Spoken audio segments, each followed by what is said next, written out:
Amado Pai Universal, fonte de toda vida e bondade, nós te agradecemos por nos concederes o dom precioso da vida, por nossa família e por estarmos juntos nesse caminho de amor e crescimento. Agradecemos também por nos abençoares com a quinta revelação, uma luz que ilumina nossas mentes e corações, guiando-nos para uma compreensão mais profunda de Ti e de todo o universo. Que o Espírito da Verdade nos conduza sempre, ajudando-nos a sentir a beleza da criação, a bondade dos nossos semelhantes e a verdade que emana de Ti. E que o nosso ajustador do pensamento encontre formas de se comunicar conosco, orientando-nos sempre para que consigamos um dia chegar aos Teus braços na morada eterna do paraíso. Que nossas vidas sejam reflexos da Tua vontade e que possamos ser instrumentos do Teu amor e da Tua paz, espalhando a Tua luz por onde passarmos. Em nome de tudo que é sagrado e verdadeiro, nós Te louvamos e Te agradecemos agora e sempre. Amém. Amém. Amém. Muito bom, Su. Você cada dia está ficando mais craque nessas orações. Boa noite, pessoal. Bem-vindo a todos. Que bom estar vendo todo mundo aí. Tivemos aí Boa 3 noite, meu irmão. segunda-feiras. Boa Boa noite. Boa noite. Oi, amigo. Boa noite. Tivemos 3 segunda-feiras aí de descanso, né? Para gastar um pouco mais de tempo também com os nossos netos aqui, mas está bom. Estamos muito felizes de estar voltando hoje. Muito bem-vindo a todos. Vamos continuar os nossos estudos do ponto onde nós havíamos parado. Mas fiquem à vontade para interromper, para opinar, para comentários, o que quiserem, a qualquer tempo. Eu vou, então, compartilhar o documento que a gente vai estudar hoje, e aí nós podemos ceder a palavra para a pessoa que vai fazer a leitura. O discurso sobre a água da vida. No grande dia da festa, o último dia, quando a procissão vinda da piscina de Siloé passava pelos pátios dos templos e, imediatamente depois que a água e o vinho haviam sido derramados no altar pelos sacerdotes, Jesus, entre os peregrinos, disse: Se alguém tiver sede, que venha a mim e beba. Do Pai que está no alto, eu trago para este mundo a água da vida. Aquele que acreditar em mim será preenchido com o espírito que essa água representa, pois até mesmo as Escrituras declaram: dele fluirão rios de água da vida. Quando o Filho do Homem houver terminado a sua obra na terra, o Espírito da verdade vivo será vertido sobre toda a carne. Aqueles que recebem esse Espírito nunca conhecem a sede espiritual. Jesus não interrompeu o serviço para dizer essas palavras. Ele dirigiu a resposta aos adoradores imediatamente depois do canto de Alael, na forma de leitura dos salmos, acompanhada da ondulação dos ramos diante do altar. E exatamente então houve uma pausa, enquanto os sacrifícios estavam sendo preparados. E foi nesse momento que os peregrinos ouviram a voz fascinante do Mestre, declarando que ele era o doador da água da vida a toda alma com sede espiritual. Na conclusão desse serviço matinal, Jesus continuou a ensinar a multidão, dizendo: Não leste nas Escrituras? Vede, do mesmo modo que as águas são derramadas no chão seco e aspergidas sobre o solo ressecado, eu irei dar o Espírito da Santidade para que seja vertido como uma bênção sobre os vossos filhos e mesmo sobre os filhos dos vossos filhos. Por que ireis ter sede na ministração do Espírito, se buscai banhar as vossas almas com a água das tradições dos homens, vinda dos cântaros quebrados pelo serviço cerimonial? O que vedes acontecendo nesse templo é o modo pelo qual os vossos pais buscavam simbolizar a dádiva do Espírito Divino aos filhos da fé, e fizestes bem em perpetuar esses símbolos até os dias atuais. Mas agora a revelação do Pai dos Espíritos chegou a essa geração por meio da outorga do seu Filho, e tudo isso certamente será seguido da dádiva do Espírito do Pai e do Filho aos filhos dos homens. Para todo aquele que tem fé, essa dádiva do Espírito tornar-se-á o verdadeiro mestre do caminho que leva à vida eterna, às águas verdadeiras da vida, ao reino do céu sobre a terra e ao paraíso do Pai lá em cima. E Jesus continuou a responder às perguntas da multidão e a dos fariseus. Alguns julgavam que fosse um profeta, alguns acreditavam que fosse o Messias, outros diziam que ele não podia ser o Cristo, sabendo que havia vindo da Galiléia e que o Messias iria restaurar o trono de Davi, mas não ousaram prendê-lo ainda. Muito obrigado, Sandra. Fazer uma pausa aqui. Bom, boa noite a todos aqueles que chegaram um pouquinho mais tarde. Aí nós já tínhamos cumprimentado a maioria. Muito bem-vindo àqueles que estão vendo aqui pela primeira vez. Não sei pronunciar direito o nome, mas o Jost é um dos que está chegando aqui por primeira vez. Então, seja muito bem-vindo. E todos os outros que já frequentemente frequentam aqui a nossa sala também. Muito bem, alguém quer tecer um comentário sobre esse texto?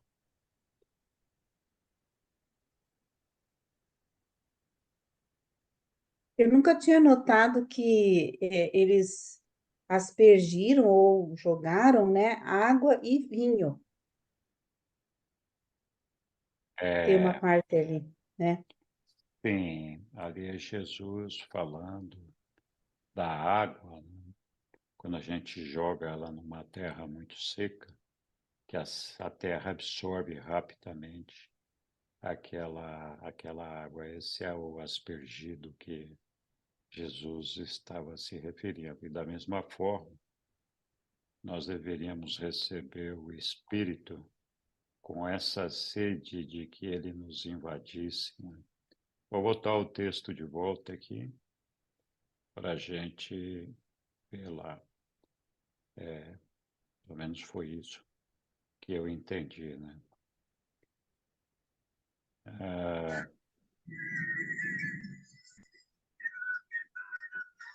Tá. É bem no comecinho ali. Aqui, ó, na conclusão desse serviço matinal, Jesus continuou a ensinar a multidão, dizendo: Não lestes nas Escrituras? Tem um microfone aberto aí produzindo bastante ruído, eu não sei qual é. Mas... Então, não lestes nas Escrituras? Vede do mesmo modo que as águas são derramadas no chão seco e aspergidas sobre o solo ressecado, né? Eu acho que esse aspergidas aqui é um sentido de absorvido ou não, mas posso estar enganado. Alguém pode olhar no dicionário o que é aspergir. Aspergir é quando você vai benzer um local, aí você vai com aquele aparelhinho aspergindo, jogando spray. É tipo de um spray. Molhar superficialmente algo com pequenas gotas de um líquido qualquer, é borrifar. Borrifar, tá. é. Então, Eu acho que a dúvida da Lilian estava no parágrafo anterior, não, Lilian?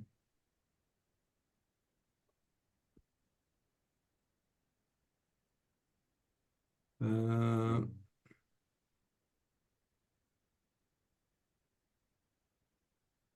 Lilian, não. não está Ah, comunicando. tá aqui, ó.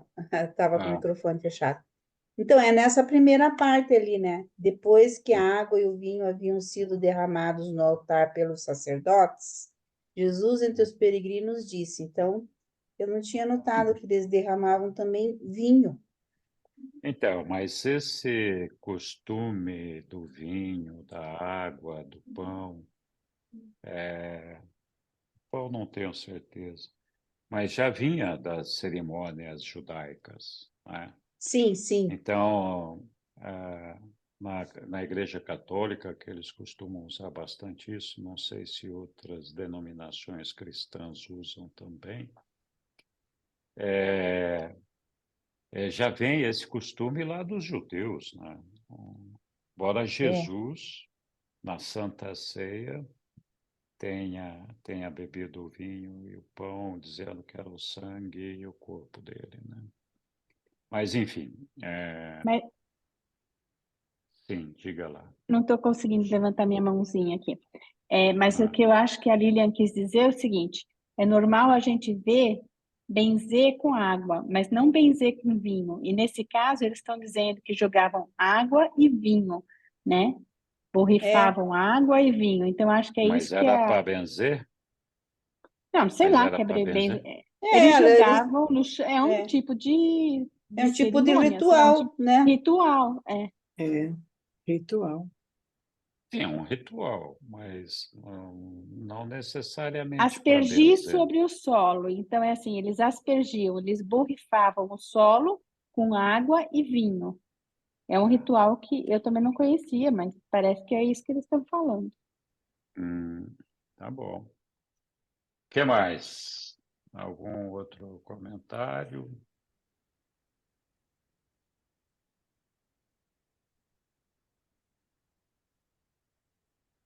Muito bem. Então vamos prosseguir aqui. Sandra, você quer continuar ou Vamos vamos lá. trocar? O discurso sobre a liberdade espiritual. Na tarde do último dia da festa, e depois que os apóstolos viram frustrados os seus esforços para persuadi-lo a partir de Jerusalém, Jesus novamente foi ao templo e ensinou. Encontrando um grande grupo de crentes reunidos no portão de Salomão, ele dirigiu-se a eles, dizendo: Se as minhas palavras encontram residência em vós, e se estáis dispostos a fazer a vontade do meu Pai, então verdadeiramente sois discípulos meus. Vós conhecereis a verdade, e a verdade tornar-vos-á homens livres. Eu sei como vós ireis responder-me. Nós somos os filhos de Abraão, e não somos escravos de ninguém. Como então seremos libertados?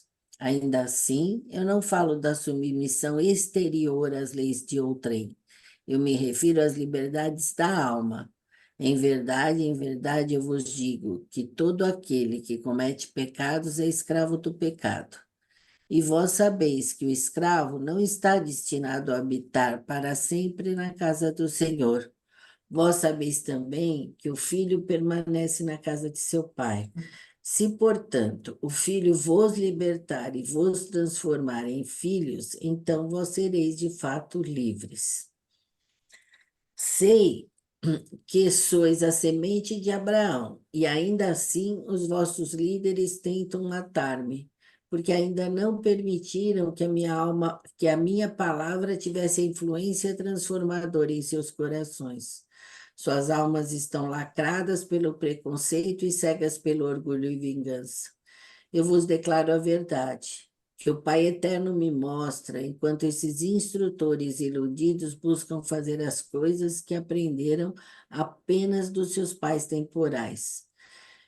E, quando responderdes que Abraão é vosso pai, então eu vos direi que, se sois filhos de Abraão, vós faríeis as obras de Abraão. Alguns dentre vós acreditam no meu ensinamento, mas outros procuram destruir-me porque eu vos disse a verdade que recebi de Deus.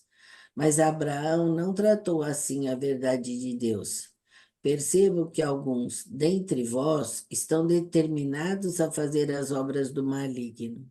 Se Deus fosse vosso Pai, vós conhecer-me-eis e amaríeis a verdade que revelo. Não podeis ver que venho do Pai, que sou enviado de Deus, que não estou fazendo esse trabalho apenas por mim próprio? Por que não compreendeis minhas palavras? Será porque escolheste tornar-vos os filhos do mal? Se vós sois os filhos das trevas, dificilmente caminhareis à luz da verdade que eu revelo. Os filhos do maligno seguem apenas os caminhos do seu pai, que foi um enganador e não permaneceu com a verdade porque não havia nenhuma verdade nele. Mas agora vem o Filho do Homem falando e vivendo a verdade, e muitos dentre vós negais a crer. Qual de vós me condenais como pecador? Se eu, então, vivo e proclamo a verdade mostrada a mim pelo Pai, por que não acreditais? Aquele que é de Deus ouve contente as palavras de Deus. E é esse o motivo pelo qual muitos de vós não ouvis as minhas palavras, porque não sois de Deus. Os vossos instrutores presumiram até mesmo dizer que eu faço a minha obra com o poder do príncipe dos demônios. Alguém aqui acabou de dizer que eu tenho comigo um demônio, que eu sou filho do demônio. Mas todos vós que lidais honestamente com as vossas próprias almas, sabeis perfeitamente que eu não sou um demônio. Vós sabeis que eu honro o Pai até mesmo quando vós me desonrais. Eu não busco a minha própria glória, apenas a glória do meu Pai do paraíso. Eu não vos julgo, porque há um que julga por mim. Em verdade, eu digo a vós que acreditai no Evangelho que, se um homem mantiver viva essa palavra de verdade no seu coração, ele nunca sentirá o gosto da morte. E agora, bem ao meu lado, um escriba diz que essa afirmação prova que eu tenho comigo um demônio, vendo que Abraão está morto e também os profetas. E ele pergunta: és assim tão maior que Abraão e os profetas, a ponto de ousares ficar aqui dizendo que aquele que mantiver a tua palavra não provará da morte? Quem reivindicais ser a ponto de ousares fazer tais blasfêmias? E a tudo isso eu digo que, se eu glorifico a mim próprio, a minha glória é como nada. Mas é o Pai que me glorificará, o mesmo Pai a quem chamais de Deus. Mas vós não chegastes a conhecer esse vosso Deus e meu Pai. E eu vim para unir-vos, para mostrar-vos como vos tornar verdadeiramente filhos de Deus. Embora não conheçais o Pai, eu o conheço verdadeiramente. E mesmo Abraão rejubilou-se de ver o meu dia, e pela fé viu esse dia e ficou contente. Quando os judeus descrentes e os agentes do Sinédrio, então já reunidos ali, ouviram essas palavras, iniciaram um tumulto, berrando: tu não tens nem 50 anos de idade e ainda falas em ter visto Abraão. Tu és um filho do demônio.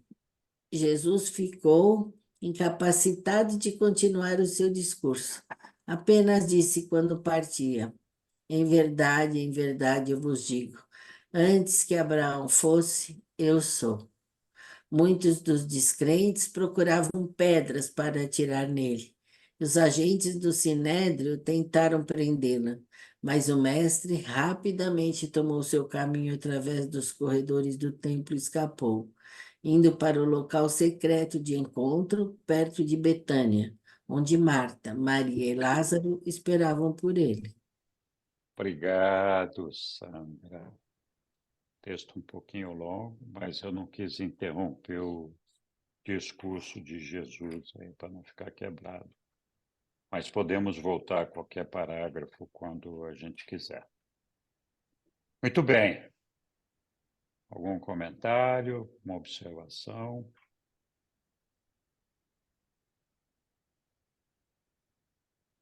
Jesus foi direto, assim, né? Foi Chamando de direto e reto, né? Pois é, e corajoso. ele ali falou que aqueles que não são filhos de Deus, né, que são filhos do demônio. Quer dizer, tem gente que, infelizmente, né, acho que até hoje. Até hoje, Até hoje, infelizmente, né, Aline? Nós infelizmente. ainda estamos nessa jornada evolutiva que praticamente não tem fim, mas é um privilégio para todos aqueles que conhecem a Deus e o carregam no seu coração, né? E Jesus está certo, né? O homem está habituado a tomar as coisas muito literalmente, né? E ele fala lá que aquele que ouve a palavra dele, que o segue, não morrerá, né? E os caras já ficaram bravos ali, né? Como assim? Não morrerá, né? É porque justamente não entendia que a vida continua depois da nossa morte material aqui, né? Então era tudo assim uma porção de erros, de interpretação, de erros provocados pela dificuldade de abrir mão dos dogmas e das crenças mentais que havia sido construída na mente desse povo, né? E então é bastante disso ainda nos dias de hoje. A gente a gente tem uma dificuldade muito grande de aceitar que o Pai possa se comunicar conosco, possa trazer uma mensagem, possa fazer uma revelação, né? E quando isso acontece, a gente distorce tanto as coisas que acaba comprometendo aquela revelação, que é o que aconteceu com o próprio Jesus, né? E que aconteceu em outras revelações, em outros momentos. Então é muito engraçado, a gente muitas vezes tem essa dificuldade, é meio paradoxal, porque todos nós aceitamos a ideia de que Deus é onipotente, né? E onisciente, mas a gente tem dificuldade de aceitar que ele possa causar alguma coisa, fazer alguma coisa para que a gente possa percebê-lo melhor. E a gente acha mais fácil acreditar, sei lá, na sorte trazido pela ferradura, pelo pé de coelho, do que acreditar que Deus pode ter enviado a sua palavra até nós de alguma forma, né? E muitas vezes é uma crítica sem sentido, porque quando a gente para refletir, a gente percebe uma lógica, uma verdade nessas manifestações todas, principalmente essas de Jesus, né? Então, ainda bem que Jesus escapou ali momentaneamente, né? A turma já queria pegar ele. Tudo No, bem. no finalzinho ali do penúltimo parágrafo, esse rejubilar de Abraão por ter visto o dia de Jesus, ah, ali é o desabrochar da fé de Abraão, ou a gente está falando já em uma ressurreição de Onde é Abraão? que é, Milton, que você está falando aí? Isso aí mesmo, aí no final, no finalzinho desse parágrafo penúltimo, e no final da última linha, e Mesmo mesmo Abraão, Abraão. uhum. Mesmo Abraão rejubilou-se de ver o meu dia, e pela fé viu esse dia e ficou contente. Não sei, alguém tem alguma interpretação para isso daqui? Hélio, você que conhece essas partes de Abraão, é porque o que me parece é que Abraão teve uma premonição, uma visão, alguma coisa que se referia a esse momento, né? Porque ele fala, de ver meu dia pela fé e viu esse dia e ficou contente. Mas eu não sei porque eu não tenho conhecimento dessa parte de Abraão. Eu não me lembro. Eu acho que ele teve uma revelação. Ele está falando aqui que Abraão teve essa revelação que Jesus viria, né? Bom, obrigado. Pode ser. Muito obrigado, Milton. Outros comentários? Muito bem. Quem quer nos emprestar a leitura aqui agora? Deixar a Sandra descansar um pouquinho aqui. Então, conversa com Marta e Maria. Quem vai ler? Eu posso ler. Vamos lá, Milton. Obrigado. O som está baixo, Henrique. A conversa com Marta e Maria. Tinha sido arranjado para que Jesus ceasse com Lázaro e as suas irmãs na casa de um amigo, enquanto os outros ficariam espalhados aqui e ali, em pequenos grupos. Essas precauções foram tomadas porque, de novo, as autoridades judias estavam mais audaciosas nos seus planos de prendê-lo. Durante anos havia sido o costume desses três deixar tudo de lado e ouvir aos ensinamentos de Jesus sempre que ele os visitava. Com a perda dos seus pais, Marta havia assumido as responsabilidades da vida doméstica e, sendo assim, nessa ocasião, enquanto Lázaro e Maria se mantinham assentados aos pés de Jesus, bebendo do seu ensinamento restaurador, Marta cuidava de servir a refeição da noite. Deveria ser explicado que Marta se distraía com inúmeras tarefas pouco necessárias e úteis, e que ficava sobrecarregada com muitos cuidados triviais. Tal era a sua tendência. Ao mesmo tempo em que se ocupava com todos esses supostos deveres, Marta ficava perturbada porque Maria nada fazia para ajudar. E sendo assim, ela foi a Jesus e disse: Mestre, não te importas com a minha irmã me deixando sozinha a fazer todo o serviço?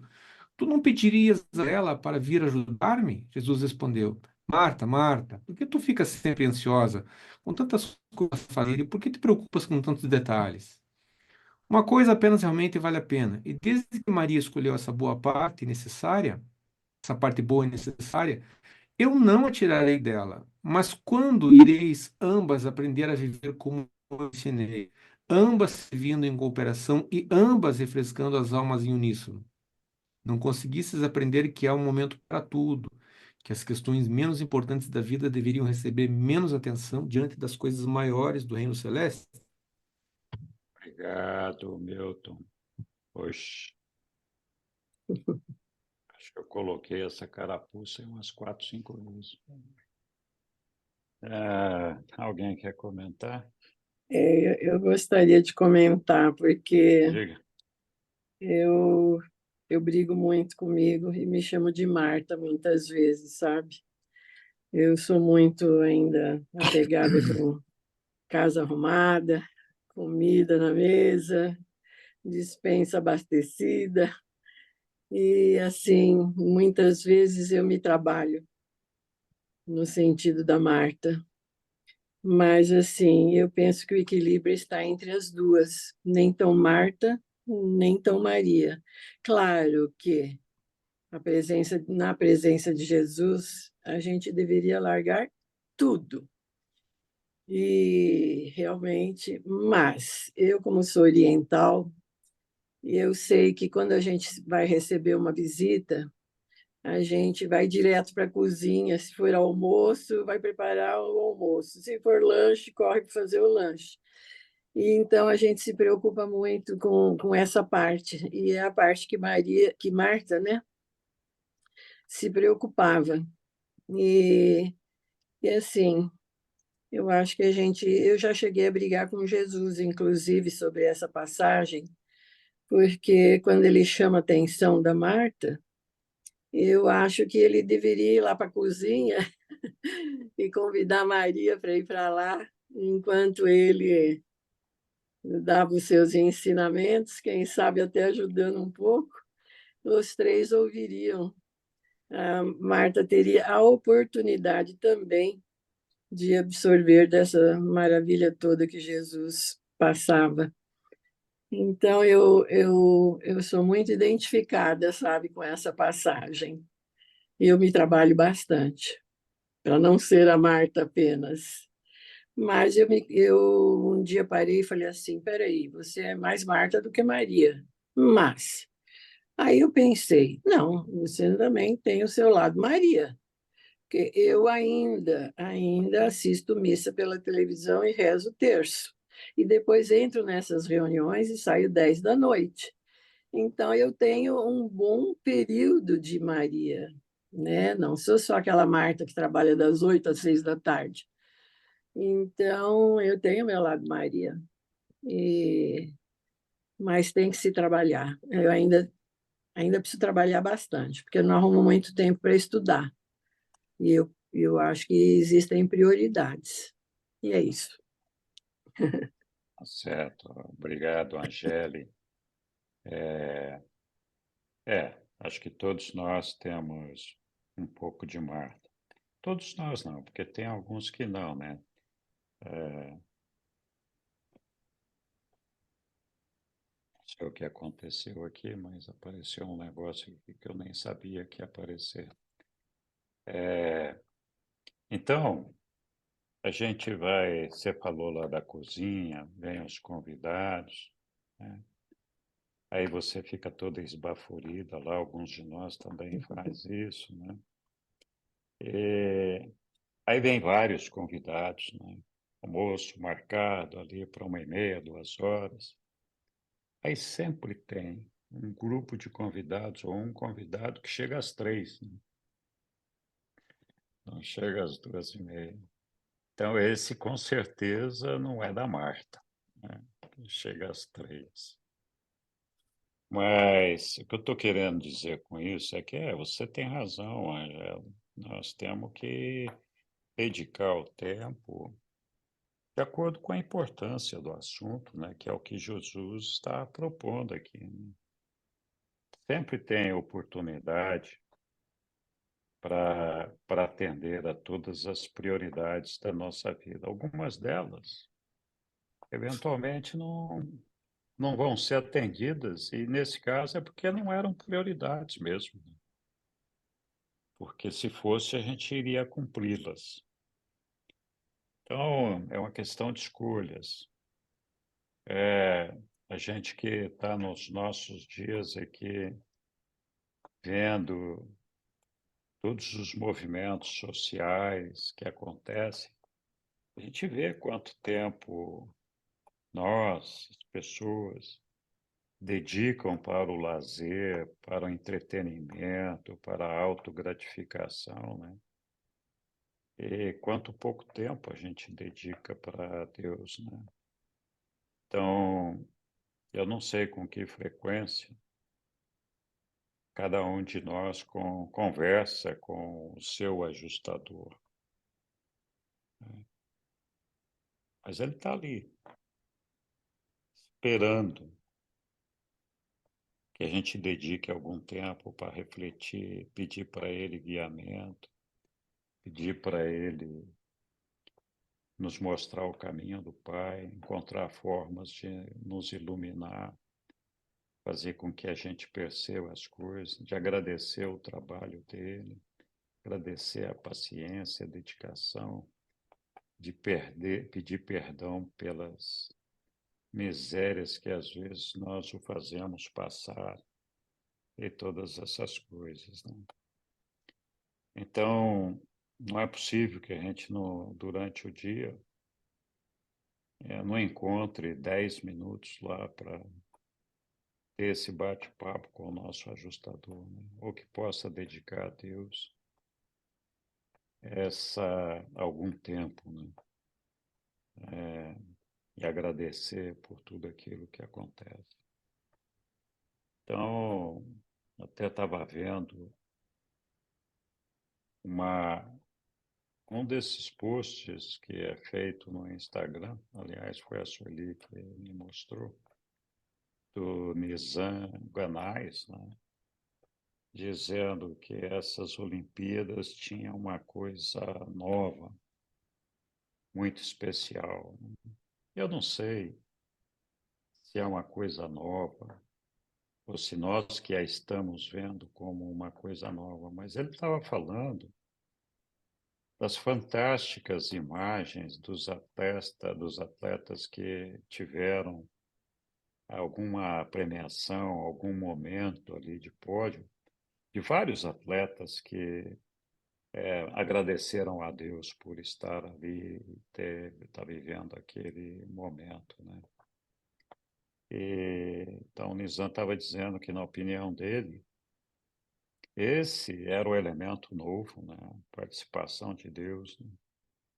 E falando, olha, todos esses atletas trabalham para um patrocinador, trabalham por dinheiro para Nike, para Coca-Cola, enfim, para Caixa Econômica, enfim.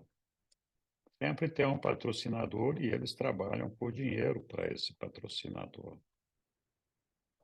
Mas muitos deles trabalham para Deus, gratuitamente. Na verdade, eles pertencem a Deus, né? Então, nós somos assim, nós pertencemos a Deus. E temos que ter isso sempre presente na nossa memória e dedicar tempo a Deus. Eu achei que essa conversa de Jesus com a Marta, e logo que nós terminamos a leitura, eu falei, né, se a carapuça me serviu umas 5 vezes, nesse curto trechinho que nós lemos ali, porque muitas vezes a gente esquece das coisas que realmente são importantes. Todos nós. O que é compreensível, mas é sempre bom que a gente tenha um gatilho aí para nos fazer lembrar de Deus, das coisas que realmente importam na construção da nossa vida, né? E a nossa vida pode ser eterna, então nós estamos construindo essa vida eterna, esse aqui é o ponto, né? Diga, Hélio.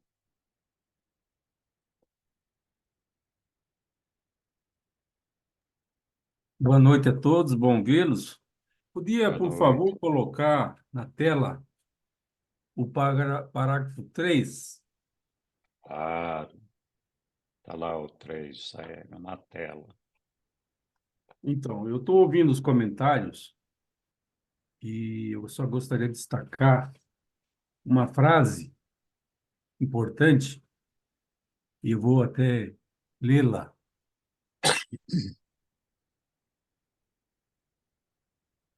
Vamos lá. Uma coisa apenas realmente vale a pena, e desde que Maria escolheu essa parte boa e necessária, eu não a tirarei dela. Estava falando isso para Marta. Essa frase agora. Mas quando ireis ambas, destaque para ambas. Agora não estava falando mais só de Marta, estava incluindo Maria nesse ensinamento, nessa assertiva. Mas quando ireis ambas aprender a viver como eu vos ensinei, e aí vai o ensinamento. Ambas, novamente, servindo em cooperação, e ambas, de novo, ambas, refrescando as almas em uníssono. Então, eu acho que, adiante do que foi comentado antes de mim, esse ponto é importante destacar. A Angélica falou de Marta e falou que se assemelha muito a Marta em muitos dos momentos da vida dela, do dia a dia, mas aqui a repreensão vai para ambas, e o ensinamento é trabalhar em cooperação. Grato. Obrigado, Hélio. Muito bem observado. Mas parece que esse problema da Maria não estava relacionado só durante a presença de Jesus com eles ali, porque aqui logo no início também eles falam, né? Olha, ao mesmo tempo que se ocupava com todos esses supostos deveres, Marta ficava perturbada, porque Maria nada fazia para ajudar. Eu estou entendendo aqui que não era só naquele momento, né? Então, você levantou muito bem isso daí, Aéreo, mas eu ainda acho que cabe a recomendação de Jesus para ambas mesmo. E vamos lá, diga, Hélio. No parágrafo anterior, o 2, por favor. Tem o Vou ler. 2. Durante anos, havia sido costume desses três, está se referindo ao Lázaro e às duas irmãs, deixar tudo de lado e ouvir aos ensinamentos de Jesus sempre que ele os visitava. Então, o costume era se dedicar a ouvir Jesus. Mas aí tem aí a sequência. Com a perda dos pais, Marta havia assumido as responsabilidades da vida doméstica. O que significa que, enquanto eles ouviam Jesus, tinha alguém que fazia as tarefas domésticas, provavelmente a mãe. É só um destaque. Obrigado. Obrigado, Hélio. Muito bem. Mais alguém quer fazer mais Então, alguma ali pergunta? eu achei legal porque Jesus, ele fala, também me chamou a atenção essa parte que o Hélio falou, porque ele fala assim que todos devem cooperar, né? E eu até incluo ali o próprio Lázaro. Se bem que o Lázaro deveria ter a parte dele, lógico, né? Ele devia fazer a outra função, trabalhando fora, alguma coisa. Mas as duas que ficavam em casa, Jesus ali falou delicadamente que elas deviam fazer as tarefas juntas para que elas pudessem receber juntas as visitas. Mas nem sempre dá tempo, né, de fazer isso, nem sempre. Às vezes, quando a visita, não sei, acho que se Jesus, eles já estavam esperando Jesus ali ou não, provavelmente não, né?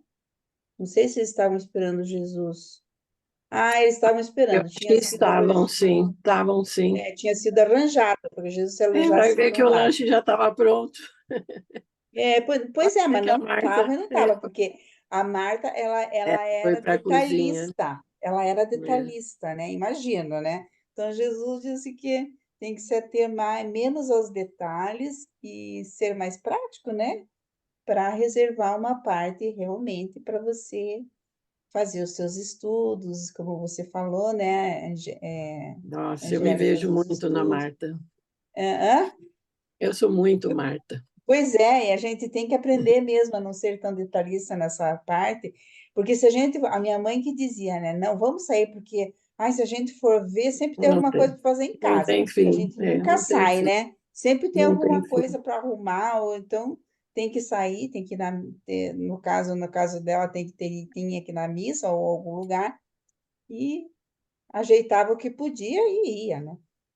Porque sempre tem coisa para ajeitar em casa.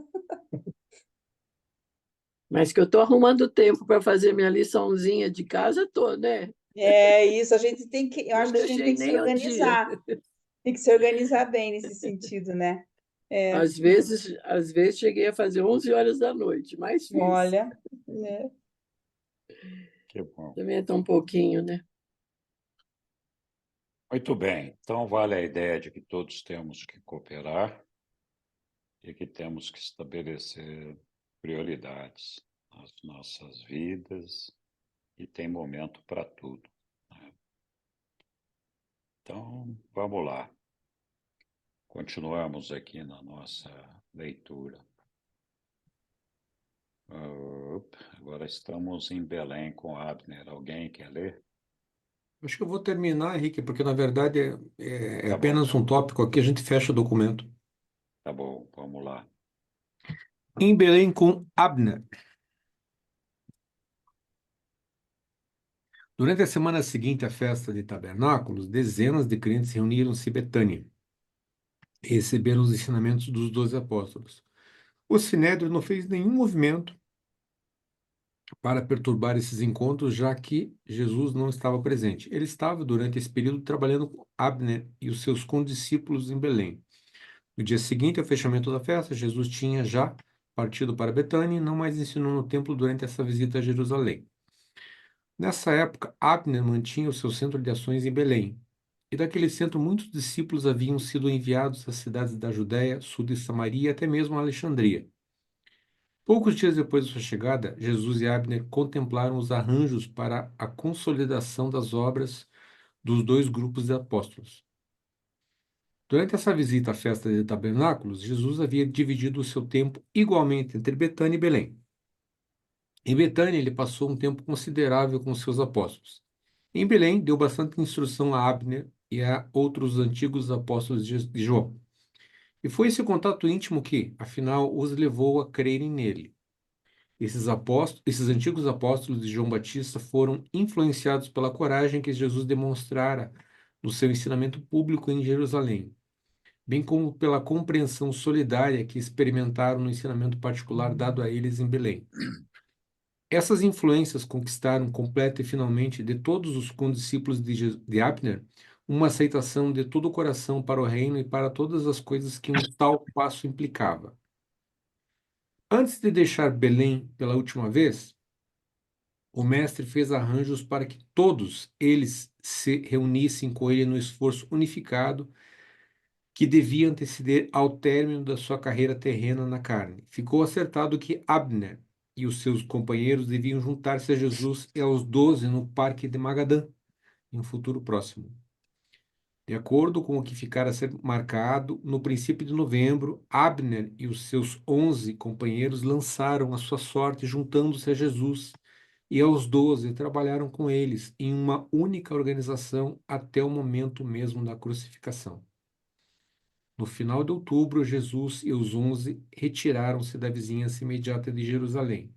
No domingo, 30 de outubro, Jesus e os seus companheiros deixaram a cidade de Efraim, onde ele estivera descansando em reclusão por uns poucos dias. E, indo para a parte oeste da estrada do Jordão, diretamente ao Parque de Magadã, chegaram lá na tarde da quarta-feira, 2 de novembro. Os apóstolos ficaram bastante aliviados ao terem um mestre de volta em um só amistoso e não mais o pressionaram para que fosse a Jerusalém com a finalidade de proclamar o evangelho do reino. Muito obrigado, Milton. E aí?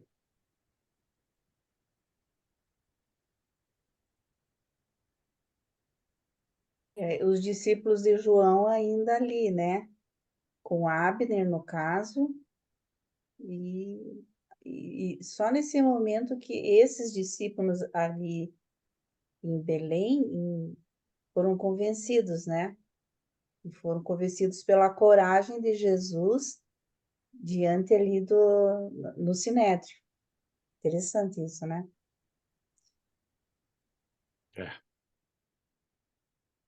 É verdade. Quando João foi preso, esses discípulos tiveram muita dificuldade em aceitar o que eles supunham ser uma não atitude de Jesus com relação a João. Então, eles questionaram bastante por que Jesus não libertava João, não tinha ido visitar João, todo aquele negócio. Então, realmente ficou ali uma mágoa dos discípulos de João com relação a Jesus. E essa mágoa, com o tempo, foi sendo trabalhada, né? A gente sabe que teve um momento em que, orientados por João, João insistiu com eles que Jesus era o cara, era o homem, né? E que eles tinham que seguir com Jesus. E aí, em algum momento, eles começaram a trabalhar com os demais apóstolos para definir um esquema de trabalho, né? Não me lembro se nós já passamos por isso, mas acho que sim. E ali foi, então, inclusive, discutido se devia batizar, não devia batizar e todo aquele negócio, né? E Jesus nunca quis se meter nessa discussão deles lá. Então, acho que o fato de Jesus, depois de um tempo de pregação,